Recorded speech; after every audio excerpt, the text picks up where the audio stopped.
Bonjour la chapelle, je suis vraiment enthousiaste d'être avec vous aujourd'hui dans cette série intitulée Le Messie. Et ça fait quelques semaines déjà qu'on est dans l'évangile de Jean. Et ce qui est intéressant avec l'évangile de Jean, c'est que Jésus ne se révélait jamais de la même manière, dépendamment de la personne avec laquelle il rencontrait. Chaque personne pour Jésus était particulière, les personnes étaient différentes et les contextes étaient particuliers. Et ce qui est intéressant lorsqu'on regarde à chacune des rencontres, on découvre une nouvelle facette du Messie. Et aujourd'hui, on va regarder une rencontre vraiment incroyable entre Jésus, le Messie et la Samaritaine. On y va dans Jean 4, versets 7 à 19. Une femme de Samarie vint puiser de l'eau.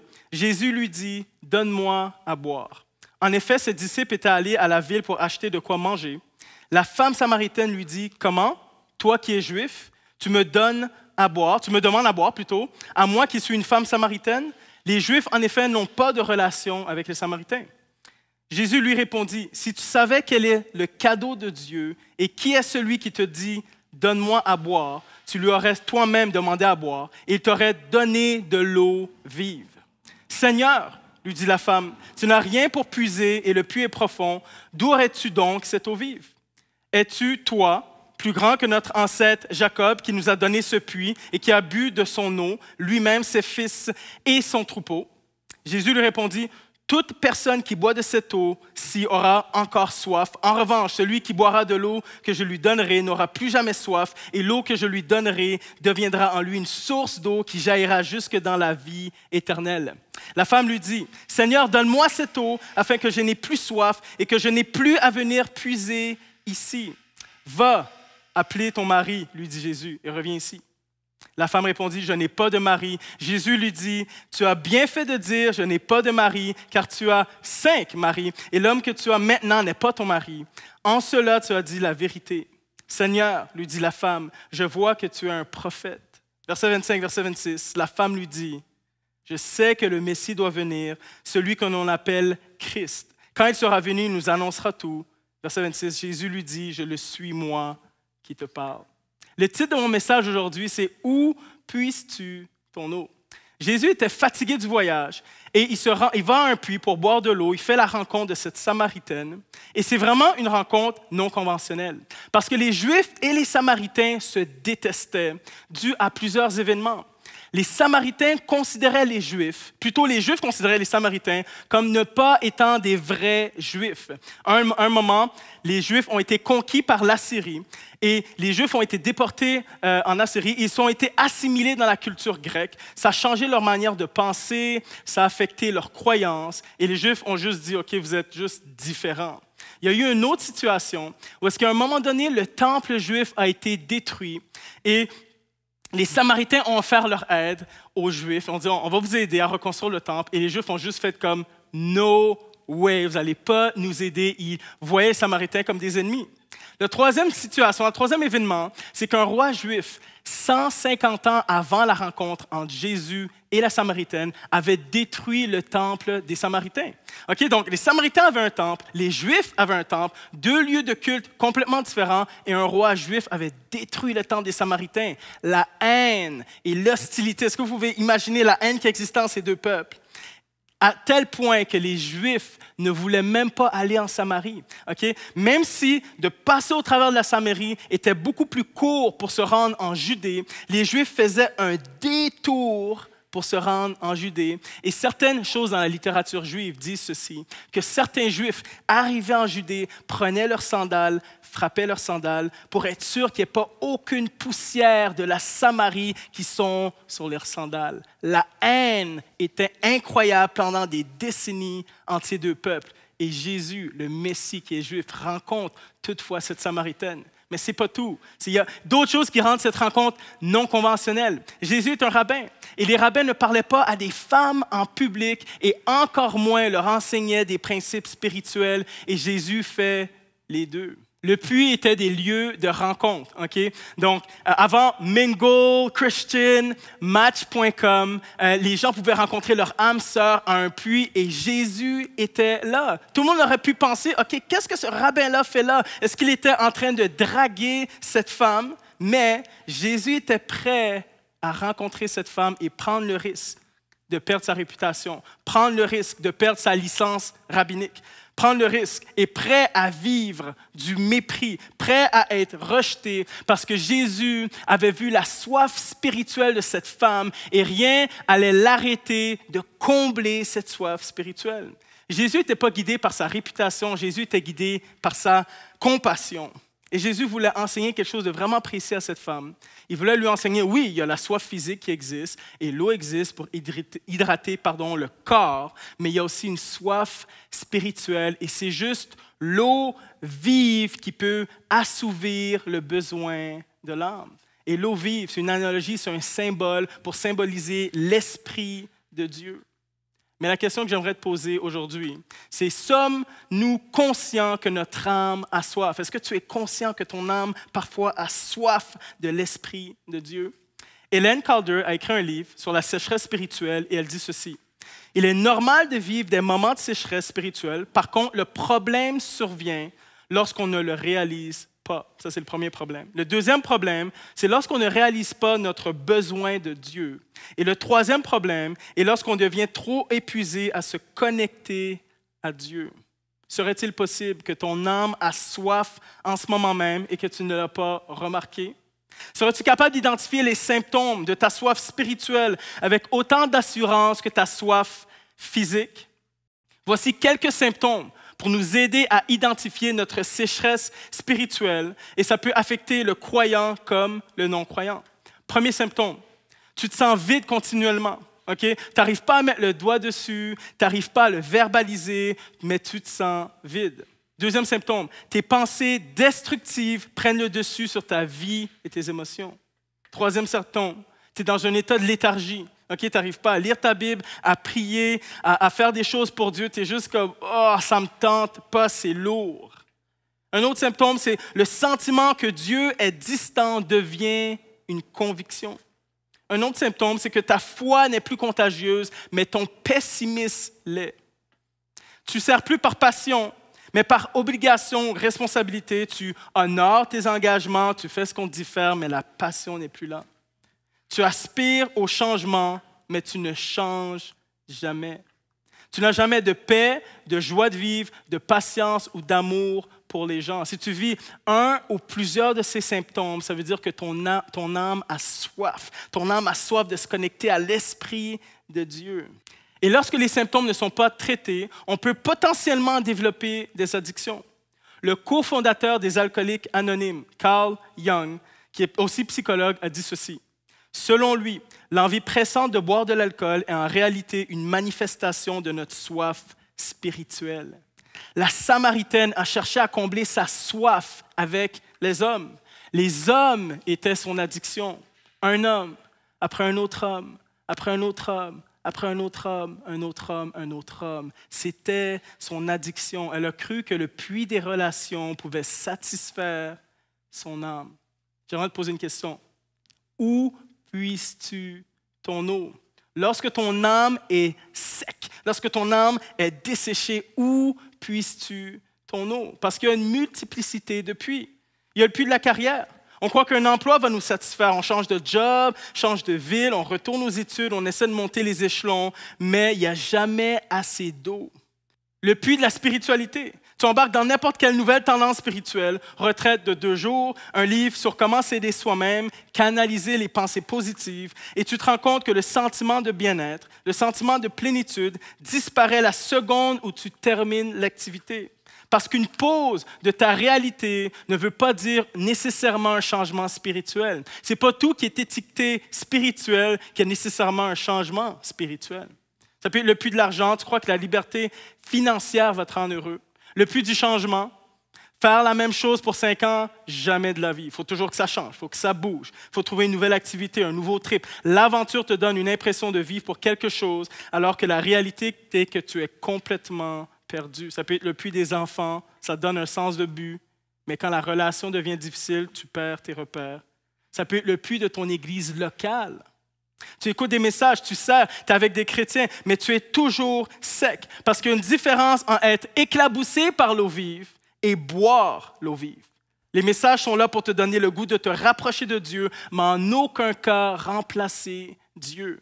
Où puisses-tu ton eau? Toutes les sources d'eau autres que Dieu sont pas fiables, sont secs, sont limitées. Seule l'eau vive peut assouvir ton âme. Seul l'Esprit de Dieu peut assouvir ton âme. Seul Dieu peut satisfaire les désirs les plus profonds de ton âme, la soif d'être heureux, la soif d'être en paix, la soif d'être en joie. Seul l'Esprit de Dieu peut faire ça.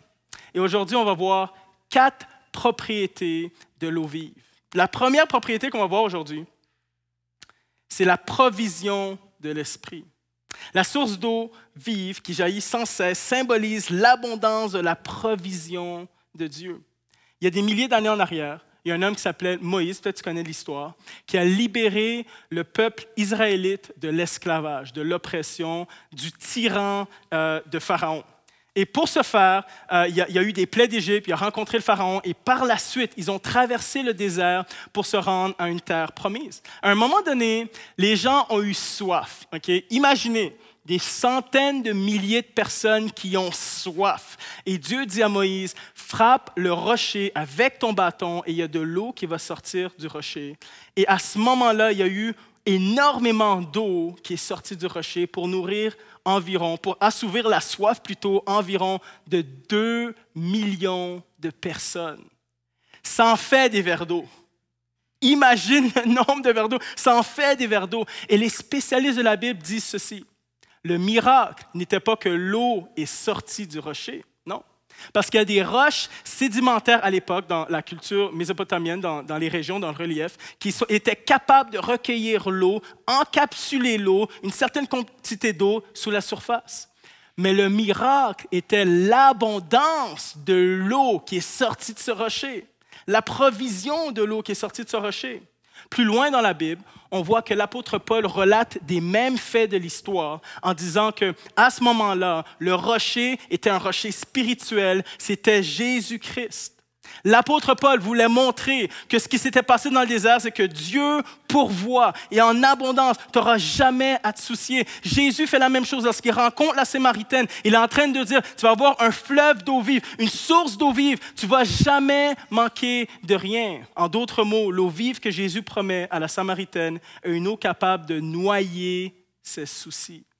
Ce n'est plus toi qui seras noyé par tes soucis, mais ce sont les soucis qui seront noyés par la vie de Dieu qui coule en toi. Comment tu gères tes soucis? Il y en a, tu es devenu un expert à gérer tes soucis. Okay? Moi, j'imagine un clown qui est sur une roue, sur une corde, en train de jongler, avec un vase d'huile bouillante sur la tête, et il dit, je vais y arriver, je vais y arriver, je vais y arriver. Non, c'est impossible. C'est sûr que tu finis par t'écrouler. Mais j'aimerais t'encourager ce matin en te disant que l'eau vive de Dieu est abondante. Car en Jésus, il y a toujours plus de solutions que de problèmes, plus de sérénité que tes soucis, plus d'espoir que tes moments de down, plus de joie que tes peines. Jésus ne manque jamais de ressources pour te venir en aide. La provision de l'Esprit de Dieu est une caractéristique distinctive du Messie. Deuxième caractéristique, la restauration de l'Esprit. Jésus a dit à la Samaritaine que si elle boit de l'eau vive, elle n'aura plus soif, mais elle lui a aussi dit qu'elle deviendra une source d'eau vive qui jaillira jusque dans l'éternité. C'est vraiment une déclaration étrange, je ne sais pas si tu l'as saisi. Imagine la belle province qui fait une pub et qui dit « Venez chez nous, vous avez faim, venez chez nous, venez manger une bonne poutine et nous garantissons que lorsque vous allez manger cette poutine, vous allez devenir vous-même une poutine. » C'est étrange, OK? Je ne voudrais pas devenir une poutine. Jésus a dit la même chose. Viens à moi, viens boire de l'eau et tu vas devenir une source d'eau vive. C'est vraiment étrange. Je ne voudrais pas être de l'eau. Je ne voudrais pas voyager dans la trachée des gens. Jamais de la vie. Dégueulasse. Mais évidemment, ce n'est pas ça que Jésus voulait dire. Qu'est-ce que Jésus voulait dire? Voici une des caractéristiques. Lorsque tu te connectes à l'Esprit de Dieu, tu passes de désespéré à porteur d'espoir. Pas désespéré à juste rassurer.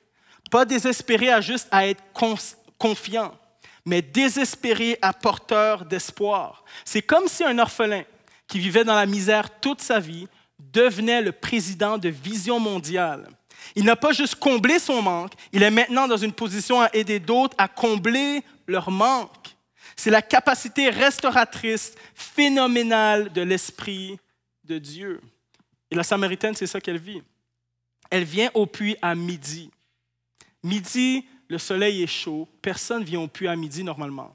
Puis c'est les femmes qui le faisaient. Donc, normalement, ils venaient le matin ou le soir, mais elle vient à midi parce qu'elle a honte. Elle veut être seule. Elle ne veut pas être exposée. Elle vit un désespoir profond dans l'âme. Elle voit des hommes. Elle voit, est-ce que l'affection des hommes va le combler? Elle vit un désespoir de l'âme, mais lorsqu'elle croit que Jésus est le Messie, on n'a pas lu toute l'histoire pour des raisons de temps, mais lorsqu'elle croit que Jésus est le Messie, elle va à son village et elle dit, venez, il y a quelqu'un qui serait peut-être le Messie. Quelqu'un de complètement désespéré devient un porteur d'espoir.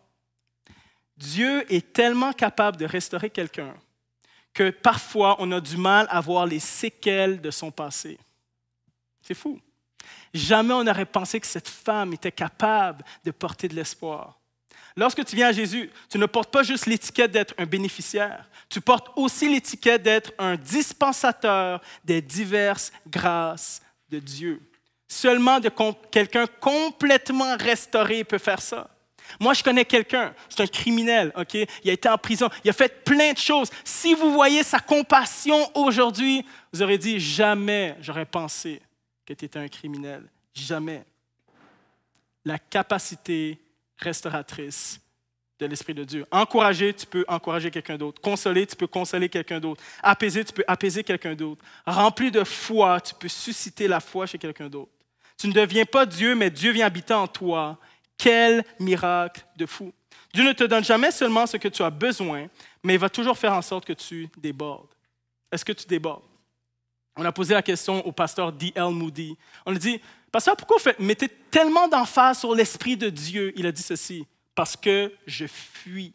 Okay? Il y en a, tu as l'impression que tu fuis. Il y a toujours quelque chose en toi qui fuit. Tu as eu des choses dans le passé, c'est comme des trous, des pocs. Tu es poqué, tu te sens poqué. Tu es comme une bouteille d'eau remplie de trous et tu dis, je fuis. Dieu me remplit, mais je fuis, je fuis. J'aimerais te dire que si on met une bouteille d'eau en dessous d'une chute d'eau, l'eau va quand même déborder de la bouteille, même s'il y a des trous. Et c'est exactement ce que l'Esprit de Dieu fait. Il va tellement te remplir, peu importe ce que tu as vécu, peu importe tes séquelles, peu importe les cicatrices que tu as, il va quand même te remplir et tu vas finir par déborder.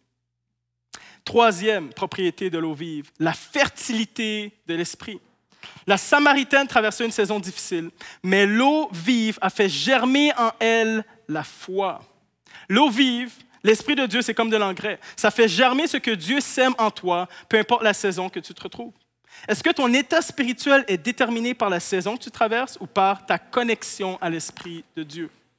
Quand tout va bien, tu as la foi. Quand tout va mal, tu n'as plus la foi. Je ne suis pas en train de dire qu'une saison ne peut pas t'affecter ou tu ne peux pas passer au travers de désert. Je suis en train de dire que lorsque l'Esprit de Dieu fait face à ta saison difficile, lorsqu'il y a un bras de fer entre ces deux-là, l'Esprit de Dieu gagne toujours. Mais si tu ne l'invites pas au challenge, alors tes chances de gagner sont nulles.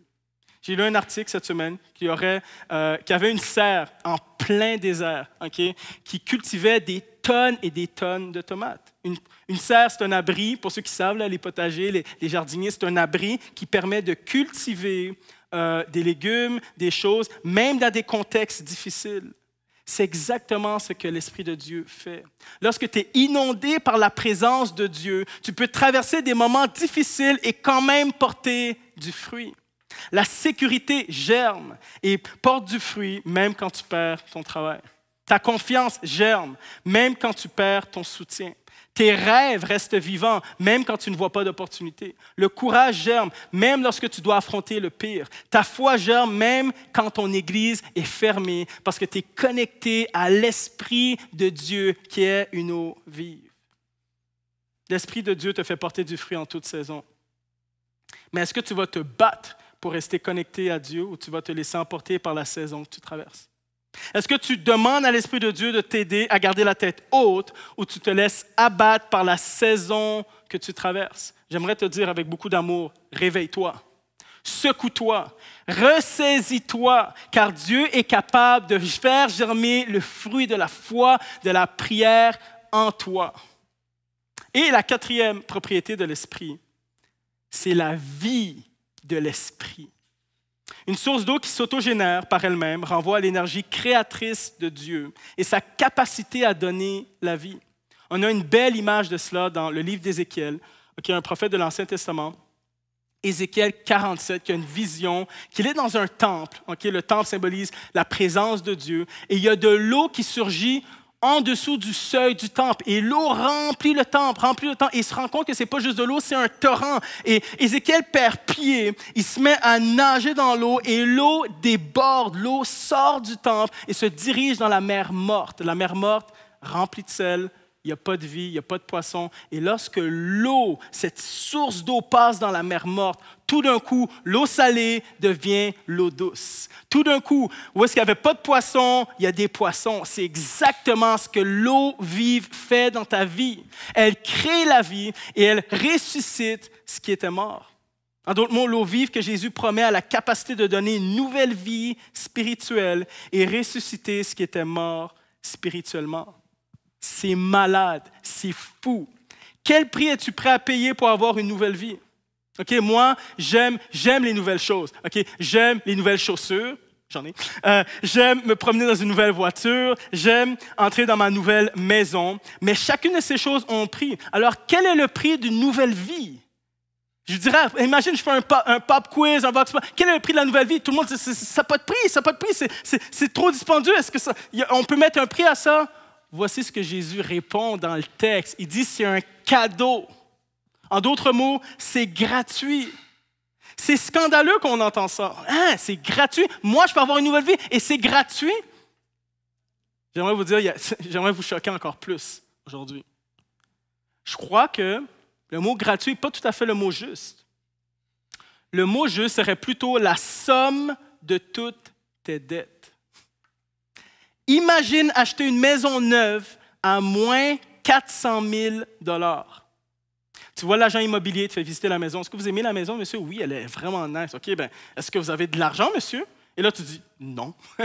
Et là, l'agent immobilier commence à sourire. Tu ne comprends pas pourquoi. Tu as comme passé un test d'éligibilité. Tu ne comprends pas. Et là, il te pose une autre question. À quel point vous êtes endetté, monsieur? Et là tu dis, bien, moins 400 000 $. Et là, l'agent immobilier dit, parfait, monsieur, c'est vendu. C'est exactement ce que Dieu fait avec nous. Dieu n'est pas intéressé par ton argent, mais par tes dettes. Dieu n'est pas intéressé par ta performance, par tes bonnes actions, par ton beau sourire, mais plutôt intéressé par ton péché, tes manquements, tes faiblesses, ton insécurité, les zones sèches en toi, les zones mortes en toi. Voilà ce qui intéresse Dieu, tes dettes. Le prix de ta nouvelle vie devient gratuite parce que Jésus paye ta dette. C'est ça la bonne nouvelle. Jésus annonçait à la Samaritaine ce qu'il allait faire à la croix. Je vais prendre vos dettes. Donne-moi tes manquements. C'est ça que je veux. Je veux te donner une nouvelle vie spirituelle. Ce qui n'a pas de prix, gratuitement. Je veux tes dettes. Quel message de fou. Ne te limite pas d'approcher Dieu et d'être branché à la source d'eau vive. Es-tu prêt à lui donner tes dettes? Tous tes péchés? Ton mauvais comportement? Ton orgueil? Est-ce que tu es prêt à lui donner les zones mortes de ton âme? Ta paresse, ton apathie, ta léthargie? Car la seule manière que tu peux goûter à l'eau vive, c'est si tu lui exposes ton cœur. La noirceur de ton cœur, la laideur de ton cœur, la sécheresse de ton cœur, la mort dans ton cœur. Lorsque tu fais ça, la Bible appelle ça la confession. Il y a une confession dans le texte. Elle peut être implicite. Jésus expose le cœur de la Samaritaine en exposant sa vie de débauche, sa sécheresse spirituelle. Et la Samaritaine dit, oui, en effet, c'est vrai. En faisant ça, elle lui expose son cœur. Si tu ouvres ton cœur à Jésus, si tu lui confesses, alors que je parle en ce moment, je prie que l'Esprit de Dieu mette le doigt sur certaines choses, expose des choses dans ton cœur, et toi, tu as juste à dire, oui, c'est vrai, Seigneur. Quand tu dis oui, c'est comme si tu invitais Jésus dans ta vie. C'est comme si tu invitais l'eau vive dans ta vie et il pouvait te donner cette nouvelle vie spirituelle. Tu veux la provision de l'Esprit qui noie tes soucis? Tu veux la restauration? Tu veux la fertilité de l'Esprit qui fait germer et porter du fruit dans toutes les saisons? Tu veux la nouvelle vie spirituelle alors que tu ne connais pas Dieu ou tu veux ressusciter ce qui était mort? Confesse. Accepte, acquiesce les faits lorsque l'Esprit de Dieu expose ton cœur. Et là, tu vas vivre une vie incroyable avec Dieu. Romains 10, 9 dit ceci, si tu confesses de ta bouche le Seigneur Jésus et tu crois dans ton cœur que Dieu l'a ressuscité des morts, tu seras sauvé. Tu vas être sauvé de toi-même, tu vas être sauvé de l'autodestruction, tu seras sauvé. Alors, je veux vous aider à prier dans ce sens-là. Seigneur Jésus, on vient devant toi, pas avec ce qu'on a fait, mais avec ce qu'on n'a pas fait, avec nos manquements. On est tellement reconnaissant par ta grâce que tu nous donnes une nouvelle vie alors qu'on t'expose nos péchés, que ce soit pour la première fois, la 100e fois. On veut t'exposer aussi les ondes mortes, les ondes secs. Seigneur, j'ai besoin que ton eau vive, ton torrent sillonne les ondes mortes en moi afin de me redonner la vie dans le nom de Jésus. Amen. Si tu as été interpellé par ce message, tu peux nous contacter à bienvenue@lachapelle.me. Et là, je vous invite à adorer le Messie par un temps de louange.